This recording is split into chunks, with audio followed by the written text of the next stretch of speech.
तो आज हम पढ़ते हैं, क्या पढ़ते हैं? एल्केन का हैलोजनीकरण। एल्केन का हैलोजनीकरण इंपॉर्टेंट है, एग्जाम में पूछी जाती है। ये एग्जाम में पूछी जाती है।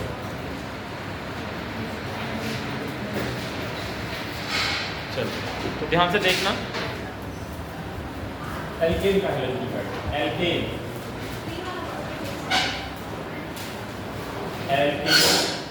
का हैलोजनीकरण।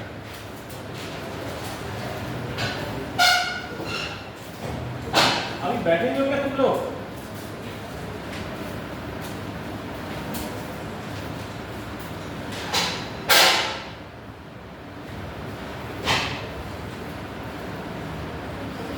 तो हम पढ़ते हैं आज एल्केन का हैलोजनीकरण। कल हमने बात की थी, हैलोजनीकरण होता है हैलोजन से अभिक्रिया, है ना? और एल्केन का हैलोजनीकरण बोल रहे हैं, इसलिए इस अभिक्रिया को बोलते हैं एल्केन का हैलोजनीकरण। एल्केन नाम से हमें पता होना चाहिए हमारे 10 एल्केन पता है क्या आप सभी को? मैथेन, प्रोपेन, ब्यूटेन, उसमें से आप कोई सा भी एल्केन ले सकते हो। हैलोजन के नाम से आपको 4 हैलोजन पता होना चाहिए, उसमें से आप कोई से ले तो सकते हो, लेकिन 2 प्रॉब्लम करते हैं, इसलिए क्लोरीन ब्रोमीन ज़्यादा चाहिए, है ना? तो एल्केन, मैं यहाँ पे कोई एक एल्केन लिख देता हूँ। मैंने लिख दिया एल्केन, ये जैसे लिख दिया CH4, ठीक है? ये एक एल्केन है, इसका हैलोजनीकरण मतलब हैलोजन से अभिक्रिया H2। अब ये अभिक्रिया होती है तो इस अभिक्रिया को कराया जाता है प्रकाश की उपस्थिति में, इन प्रेजेंस ऑफ लाइट, है ना? In presence of light. और लाइट को कैसे डिनोट करते हैं? लाइट को डिनोट करते हैं H-nu। ये प्लांक नियतांक होता है और न्यू प्रकाश की इंटेंसिटी होती है। कहीं भी अगर बोर्ड H-nu बोल रखा है, इसका मतलब क्या है? प्रकाश। ये अभिक्रिया के ऊपर ऐसे लिखा हुआ है लाइट, तो उसका भी सेम मतलब है। या उसके पास लिखा हुआ है फोटोन, क्या लिखा हुआ है? तो फोटोन भी जो प्रकाश की किरण होती है ना, उसकी जितनी एनर्जी होती है उसको H-nu ही बोलते हैं। इसको फोटोन बोल दो या H-nu बोल दो, एक ही बात है। तो अभिक्रिया के ऊपर ये कंडीशन रहती है। अब जब ये कंडीशन रहती है तो हमें जो उत्पाद मिलता है वो मिलता है CH3X। डिपेंड करता है X हमने कितना लिया। तो ये क्या हो गया? इस एल्केन का, ये क्या था? मैथेन। इस मैथेन का क्या हो गया? हैलोजनीकरण। क्या हो गया? हैलोजनीकरण। ठीक है, तो ये अभिक्रिया होती है। अब यहाँ पे कोई सा भी एल्केन ले सकते हो और क्लोरीन ब्रोमीन में से कोई सा भी ले सकते हो, क्लोरीन या ब्रोमीन ज़्यादातर, और इसको हम दिखा देंगे हैलोजनीकरण। अब ये तो सिंपल अभिक्रिया, एग्जाम में इतना नहीं पूछा जाता है हैलोजनीकरण। एग्जाम में डिटेल में पूछा जाता है, इसकी क्रियाविधि समझाइए, ऐसे करके पूछा जाता है। 12th में भी आप लोग पढ़ के आए होंगे एल्केन का हैलोजनीकरण। अगर नहीं किसी को याद आ रहा तो याद आ जाएगा। तो जो हैलोजनीकरण होता है ये मुक्त मूलक क्रियाविधि से होता है, फ्री रेडिकल मैकेनिज्म से होता है। किससे होता है? फ्री, हाँ, मुक्त मूलक क्रियाविधि, या इंग्लिश में बोलेंगे तो क्या बोलेंगे? Free radical mechanism. ठीक है, तो चलिए करवाते हैं। और 3 पदों में होता है। 3 पद कौन कौन से होते हैं? एक होता है श्रृंखला प्रारंभक पद, दूसरा होता है श्रृंखला संचरण पद, और तीसरा पद होता है श्रृंखला समापन पद। याद रह जाएगा? याद आया क्या 12वीं का? Chain initiation, chain propagation and chain termination steps, 3 steps होते हैं। पूरा डिटेल्ड क्वेश्चन आता है। नहीं आया किसी को याद? चलो कोई बात नहीं। तो देखो ये हुआ एल्केन का हैलोजनीकरण। किसकी उपस्थिति में होता है? प्रकाश की उपस्थिति, है ना? तो पहली चीज क्या है? यह अभिक्रिया प्रकाश की उपस्थिति में होती है। ठीक है, यह अभिक्रिया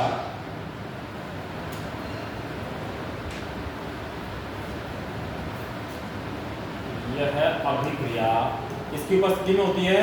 प्रकाश। अभिक्रिया प्रकाश की उपस्थिति में होती है। और प्रकाश को हम किस से प्रदर्शित करते हैं वो आप यहाँ से देख सकते हैं। H-nu, लाइट या फोटोन, कंफ्यूज नहीं होना है। प्रकाश की उपस्थिति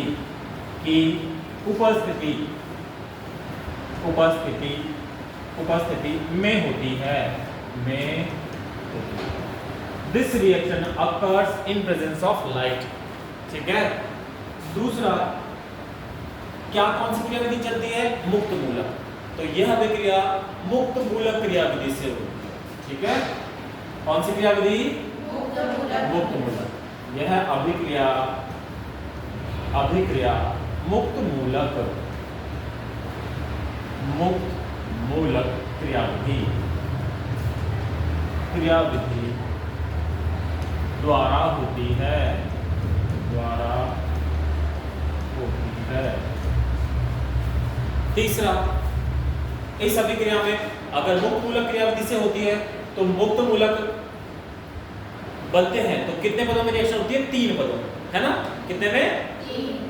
तो यह अभिक्रिया या इस अभिक्रिया की क्रियाविधि 3 पदों में होती है। लिखिए, है ना? इस अभिक्रिया की, यह कीजिए कि हम लिख देते हैं इस अभिक्रिया की क्रियाविधि, इस अभिक्रिया की क्रियाविधि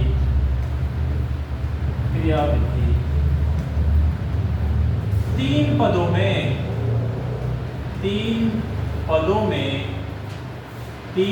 में संपन्न होती है।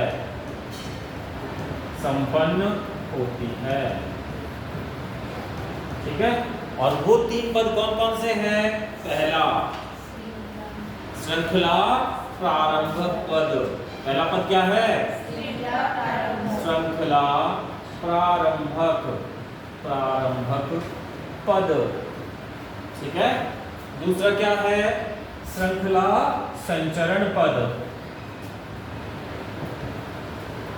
श्रृंखला संचरण पद। और तीसरा क्या है? श्रृंखला समापन पद। बहुत इंपॉर्टेंट रिएक्शन है, एग्जाम में पूछी जाती है। श्रृंखला समापन। ठीक है। तो ये 3 पद होते हैं। अच्छा, इस अभिक्रिया में क्या कर रहे हैं हम? एल्केन का हैलोजनीकरण।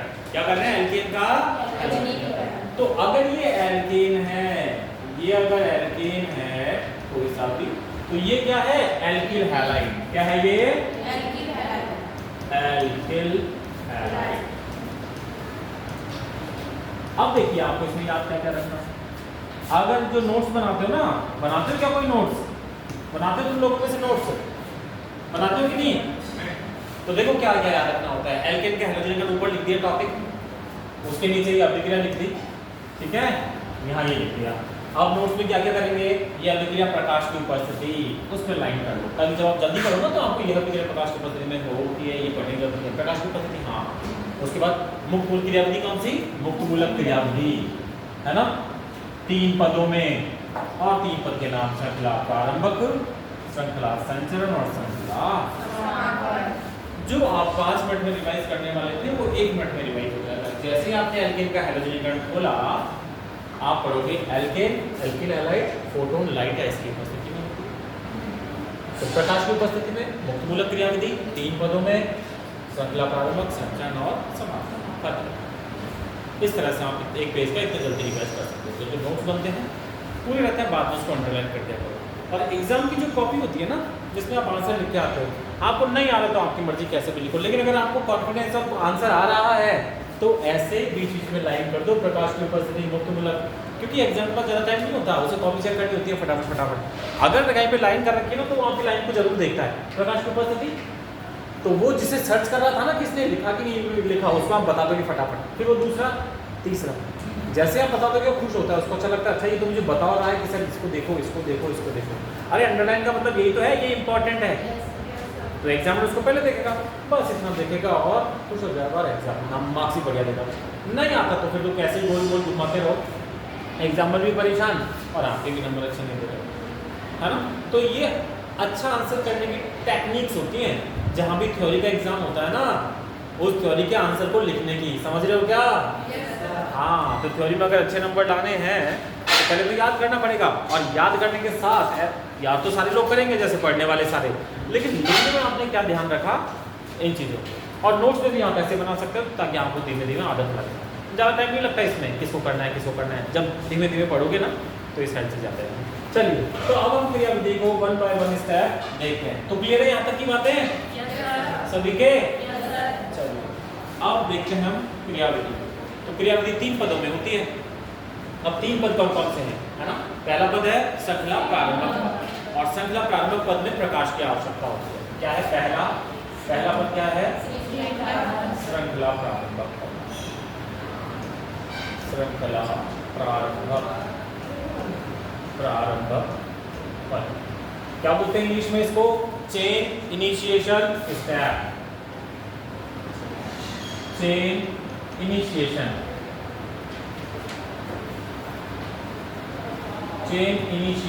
स्टेप।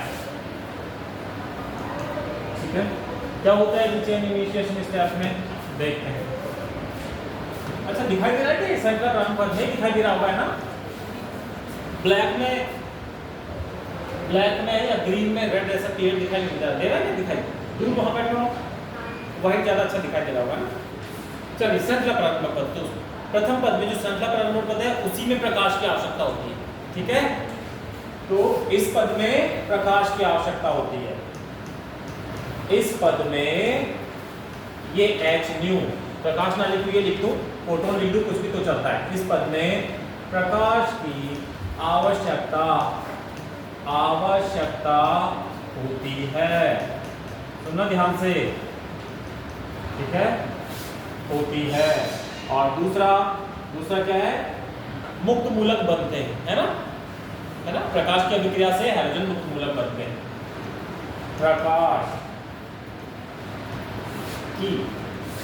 प्रकाश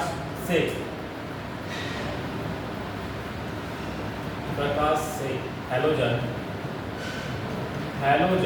मुक्त मूलक बनाता है। मुक्त मूलक बनाता है। क्या बनाता है? मुक्त मूलक क्या होता है? जिसके पास एक अयुग्मित इलेक्ट्रॉन होता है उसको क्या बोलते हैं? मुक्त। तो चलिए ये है क्लोरीन, ClCl। क्या है? क्लोरीन, मतलब हैलोजन है ये। इसमें प्रकाशीय किरण पड़ेगी, जैसे ये प्रकाशीय किरण इस पे पड़ेगी प्रकाश इसको तोड़ देता है। और कैसे तोड़ देता है? इस तरह से तोड़ देता है। भाई देख, तेरा एक इलेक्ट्रॉन इसमें था, तू मुक्त मूलक, और तेरा एक इलेक्ट्रॉन इसमें था, तेरा भी मुक्त मूलक। दोनों के बंधु को तोड़ देता है, एक इलेक्ट्रॉन दे देता है। ठीक है, तो इस प्रकार के विखंडन को, जिसमें दोनों इलेक्ट्रॉन में से एक परमाणु के पास एक इलेक्ट्रॉन चला जाता है, कौन सा विखंडन बोलते हैं? समास। क्या बोलते हैं? होमोलाइटिक क्लीवेज बोलते हैं इसको, पढ़ा होगा आपने पिछले क्लासों में। और जिसमें दोनों इलेक्ट्रॉन किसी एक के पास चले जाते हैं उसको क्या बोलते हैं? विषमांस। समान से विखंडन से हमेशा मुक्त मूलक बनते हैं, और विषमांस से विखंडन से आयन बनते हैं। विषमांस विखंडन से आयन कौन से होते हैं? धनायन और ऋणायन। आयन दो ही प्रकार के होते हैं, या तो धनायन होगा या ऋणायन। धनायन कौन सा होगा? जिसका इलेक्ट्रॉन छीन लिया गया है वो तो धनायन बन जाएगा, और जिसने छीना इलेक्ट्रॉन उसके ऊपर क्या आ जाएगा? ऋणावेश, वो बन जाएगा ऋणायन। तो यहाँ पे वो मैकेनिज्म नहीं है, यहाँ पे आयनिक मैकेनिज्म नहीं है, यहाँ पे कौन सी है? मुक्त मूलक। और मुक्त मूलक कौन बनाता है? प्रकाश। प्रकाश कहाँ से आता है? ऊपर से, सूर्य भगवान से। तो सूर्य भगवान कभी भी गलत नहीं करते, किसी मॉलिक्यूल को तोड़ते हैं ना, चाहे उनकी विद्युतीयता में कितना ही फर्क क्यों ना हो, वो हमेशा मुक्त मूलक ही बनता है। अगर HCl भी आ गए ना प्रकाश के सामने, तभी भी आपको मुक्त मूलक ही बनाने हैं। ये प्रकाश की खास बात है। प्रकाश से कोई भी चीज टूटती है ना तो क्या बनते हैं? मुक्त मूलक। ऐसे चाहे संसार में ऐसा कोई अभिक्रिया कराएंगे प्रकाश की अनुपस्थिति में या किसी और विकर्मक से, तो मुक्त मूलक बन सकते हैं, डिपेंड करता है, आयनीय बन सकते हैं, डिपेंड करता है वो कैसे हैं लोग। लेकिन प्रकाश की उपस्थिति में टूटेगी तो हमेशा मुक्त मूलक ही बनेंगे, ये याद रखना। किसी भी अभिक्रिया में जहां भी प्रकाश होगा मतलब मुक्त मूलक। ठीक है? ठीक है, तो फर्स्ट पहले स्टेप में जिसको हम बोलते हैं श्रृंखला प्रारंभक पद, इस स्टेप में हैलोजन पर प्रकाश की किरणें डाली जाती हैं, यानी रिएक्शन मिक्सचर पर प्रकाश की किरणें डाली जाती हैं। तो हैलोजन क्या होता है? टूटता है और क्या बनाता है? मुक्त मूलक। क्या मैं इसको ऐसे लिख सकता हूँ क्या? ClCl और 2Cl मुक्त मूलक, इस तरह से लिख दूं? ठीक है ना? तो ये होता है हमारा श्रृंखला प्रारंभक पद। ठीक है, इसमें एक पद और ऐड कर दिया जाता है। कौन सा? कई बार हम ये और ऐड कर देते हैं। ये जो Cl मुक्त मूलक है ना, ये किससे अभिक्रिया करेगा? मैथेन से। मैथेन में मैंने CH3 तो इधर लिख दिया और एक H यहाँ पे दर्शा दिया। अब ये क्या करेगा? ये इसके साथ अभिक्रिया करेगा हाइड्रोजन के साथ। अब ये बंध तो इसके साथ बनाएगा नहीं, अरे एक इलेक्ट्रॉन से थोड़ा ही बंध बनता है। बंध बनने के लिए कितने इलेक्ट्रॉन चाहिए? 2। तो ये कहेगा भाई एक इलेक्ट्रॉन मेरे पास है, एक इलेक्ट्रॉन तू ले आ। तो ये हाइड्रोजन यहाँ से एक इलेक्ट्रॉन लेके आता है। कहाँ से? यहाँ से। तो एक इलेक्ट्रॉन इसका इस बॉन्ड में और एक इलेक्ट्रॉन इसका इस बॉन्ड में। तो ये बन जाता है HCl। क्या बन जाएगा? HCl। मैं यहाँ पे लिख देता हूँ -HCl और ये यहाँ पे बन जाएगा CH3 मुक्त मूलक। क्या बनेगा? क्योंकि ये मुक्त मूलक है, ये मुक्त मूलक के रूप में अभिक्रिया करेगा ना तो नया मुक्त मूलक बनाएगा। याद रह जाएगा क्या? Yes sir. तो ये होता है श्रृंखला प्रारंभक पद में। ये दो लिख रहे हैं आपको श्रृंखला प्रारंभक पद में। ठीक है, उतार दो इसको।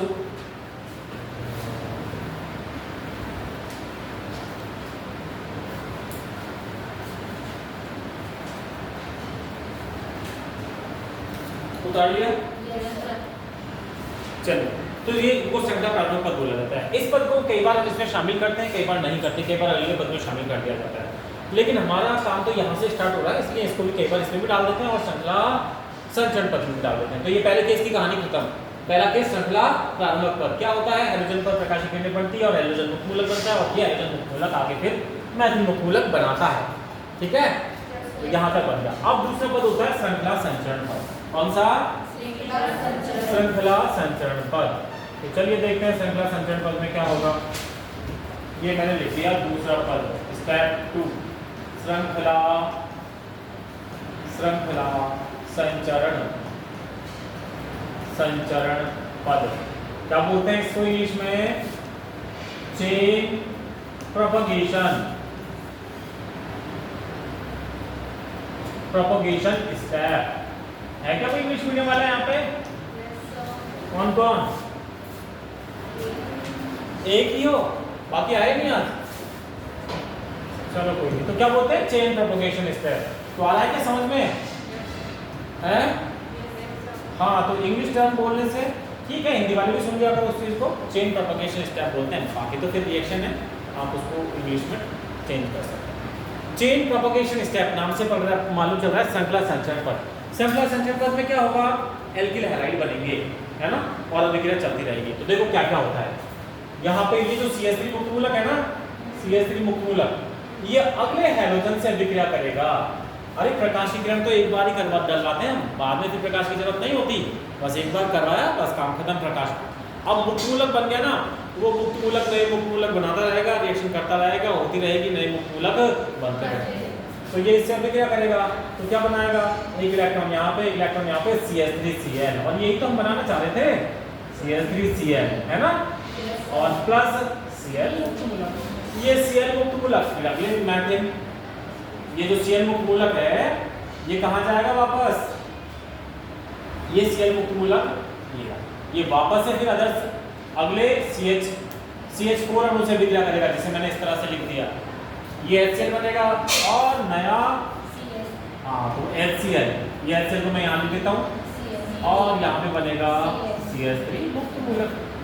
अब ये CH3 मुक्त मूलक फिर से हाइड्रोजन से अभिक्रिया करेगा, CH3। अरे उसमें एक अणु थोड़ी है अभिक्रिया में, अभिक्रिया में तो काफी सारे अणु हैं, पता है ना। आप अगर एक स्पैचुला, केमिस्ट्री लैब में स्पैचुला होती है ना, देखिए सभी ने, हाँ, एक स्पैचुला से थोड़ा सा कोई कंपाउंड भी डालते हो ना तो उसमें लाखों करोड़ों अरबों अणु होते हैं। 100, 200, 300, 500, 1000, 2000 नहीं होते, करोड़ों अरबों खरबों अणु होते हैं। इतने अणु होते हैं जिनको हम बता नहीं सकते। 1 खरब, 2 खरब, 3 खरब, 1000 खरब, इतने सारे अणु होते हैं। मैंने बताया था आपको 1 मोल में कितना होता है ना? कितना होता है 1 मोल में?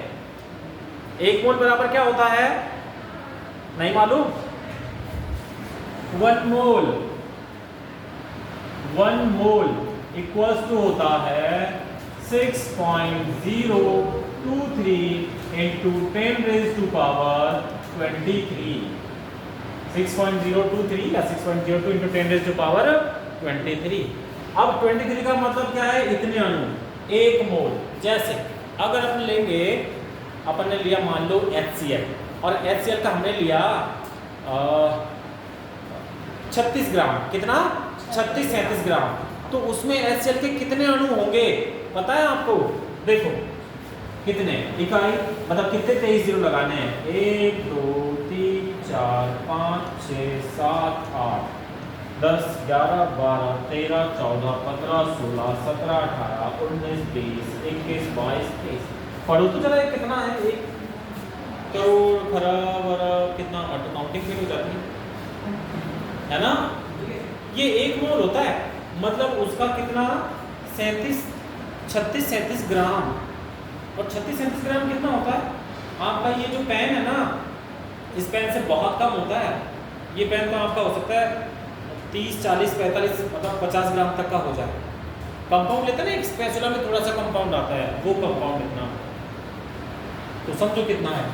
मुझे जितना आता है हिंदी में, जैसे मैं बोलता हूँ तो इकाई, दहाई, सैकड़ा, हजार, 10,000, लाख, 10 लाख, करोड़, 10 करोड़, अरब, 10 अरब, खरब, 10 अरब, 10 खरब।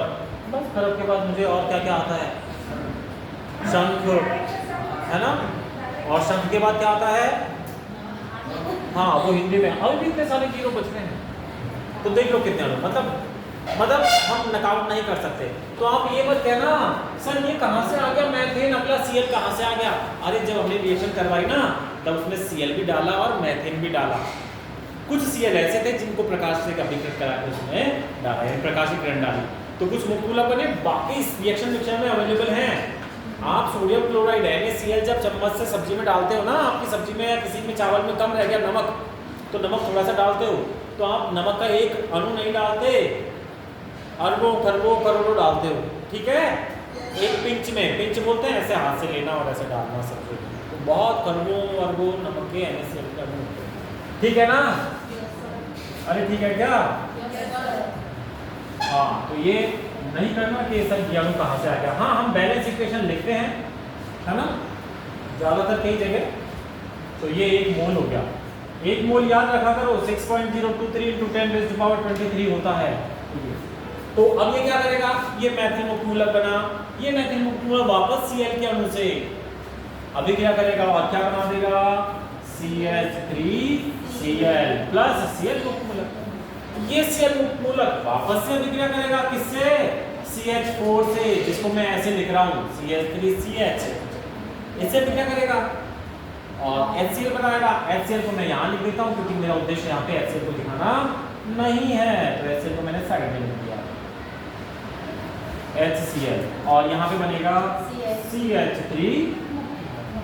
अब ये अभिक्रिया जब तक चलती रहेगी जब तक अभिक्रिया मिश्रण में CH3 और Cl प्रेजेंट हैं।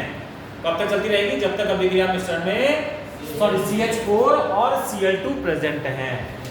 कोई भी क्रिया करने वाले प्रेजेंट है ना, तब तक चलती रहेगी। यानी कि 10 20 30 जितने भी अणु थे सारे के सारे रिएक्ट कर लेंगे। लास्ट में अभिक्रिया में क्या बचेगा? अभिक्रिया में लास्ट में बच सकता है, हो सकता है कुछ CH3 बच जाए, हो सकता है कुछ Cl बच जाए। अब ये किससे रिएक्शन करेंगे? तो ये आपस में या तो Cl Cl से रिएक्शन कर लेगा, या Cl CH3 से रिएक्शन कर लेगा, या CH3 CH3 से रिएक्शन कर लेगा। डिपेंड करता है कि उसमें क्या क्या बना है, लास्ट में क्या क्या बचा है। तो जो ये रिएक्शन करके, तो जब सारी रिएक्शन हो चुकी होती है, कुछ बचे रहते हैं, तो ये आपस में अभिक्रिया कर लेते हैं। और ये आपस में जो अभिक्रिया करते हैं उसको हम किसमें पढ़ते हैं? चेन श्रृंखला समापन पर। किसमें? श्रृंखला समापन पर या चेन टर्मिनेशन, ठीक है। तो इस तरह ये सारे पद किसके हैं? श्रृंखला संचरण। श्रृंखला समापन में क्या हो जाएगा? जो बचे हुए CH3 या Cl मुक्त मूलक है, क्योंकि कोई है ही नहीं दूसरा Cl या कोई है ही नहीं दूसरा CH3, तो वो मुक्त मूलक आपस में ये अभिक्रिया करेंगे, तो वो हम लिखेंगे श्रृंखला समापन पर। तो चलिए तीसरे पद पे जाते हैं, श्रृंखला समापन पर। ये क्लियर है क्या? है सभी के? चलिए तीसरा स्टेप श्रृंखला समापन पर, बहुत आसान है और अच्छे से नंबर देके जाता है, बिल्कुल भी याद करना टफ नहीं है इसका। तीसरा स्टेप श्रृंखला समापन पद। श्रृंखला समापन पद क्या बोलते हैं इंग्लिश में? Chain termination step. क्या बोलेंगे? क्या हो गया? Chain termination step. हिंदी वाले थोड़ा इंग्लिश स्टेप भी, इंग्लिश भी देख लिया करो, है ना। इंग्लिश वाले हिंदी देखें या ना देखें, लेकिन आप देख लिया करो, है ना, क्योंकि हिंदी में कई बार बीच बीच में इंग्लिश घुसा देता है। हैलोजनीकरण के चेन टर्मिनेशन स्टेप में क्या बनता है, ABCD दे दिया, ऑप्शन से क्लास आपने नहीं बोला, क्या बोल दिया, टर्मिनेशन, चेन टर्मिनेशन, और इंग्लिश लिखते हैं ऐसे कर देता है ना। तो चेन टर्मिनेशन स्टेप में क्या क्या बचेगा भैया, हो सकता है Cl मुक्त मूलक, क्या क्या हो सकता है, हो सकता है ये Cl मुक्त मूलक बचा होगा, ये Cl मुक्त मूलक बचा हुआ हो, तो ये किससे क्या करेगा, दूसरे Cl मुक्त मूलक से, और क्या बना लेगा, हो सकता है मैथिल मुक्त मूलक बचा हुआ हो, और भी मैथिल मुक्त मूलक हो, तो ये आपस में भी क्या कर लेंगे और बना लेंगे CH3। डिपेंड करता है क्या बचा है, अगर उसमें ये ज्यादा बचा है तो ये आपस में रिएक्शन करेंगे, यही बचे हुए तो ये आपस में रिएक्शन करेंगे। हो सकता है उसमें Cl भी बचे और CH3 भी बचे, तो ये आपस में भी क्या कर लेंगे और बना लेंगे CH3Cl। ये हो जाता है हमारा श्रृंखला समापन पद। और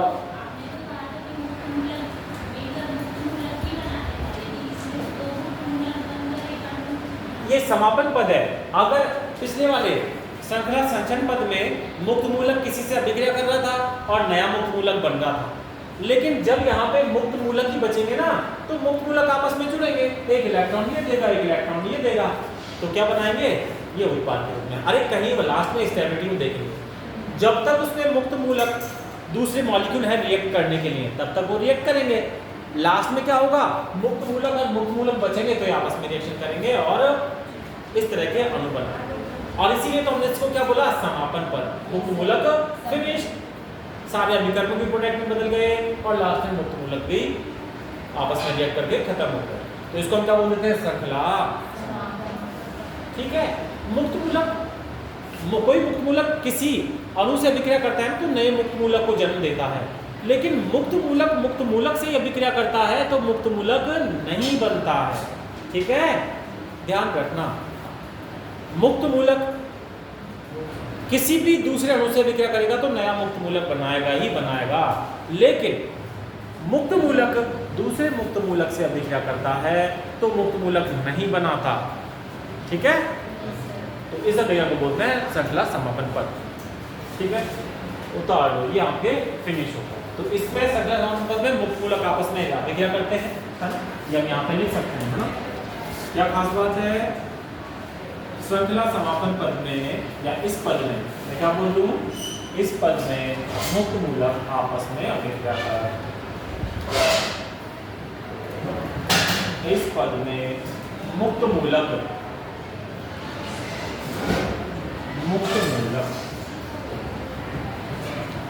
आपस में अभिक्रिया करते हैं जिससे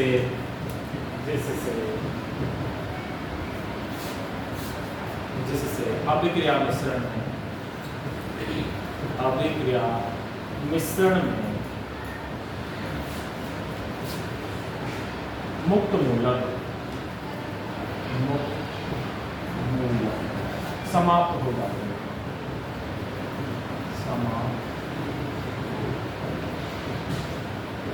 आप ये कहोगे, एक चीज और ध्यान में रखना है इसमें, आप कहोगे सर ऐसा अगर हो कि उसमें कोई दूसरा ही मुक्त मूलक हो ही नहीं, है ना, तो क्या होगा, तो होगा लास्ट में कोई एल्कीन जैसा अणु बन जाएगा और फिर से मुक्त मूलक बनेगा, वो फिर किसी और दूसरे अणु से वो कर देगा, तो कुल मिला के समाप्त होना ही है वो।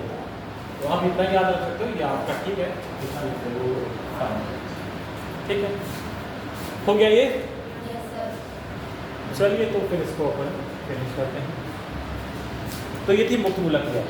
अगली जो अभिक्रिया है वो है हमारे पास नाइट्रीकरण। क्या है, नाइट्रीकरण।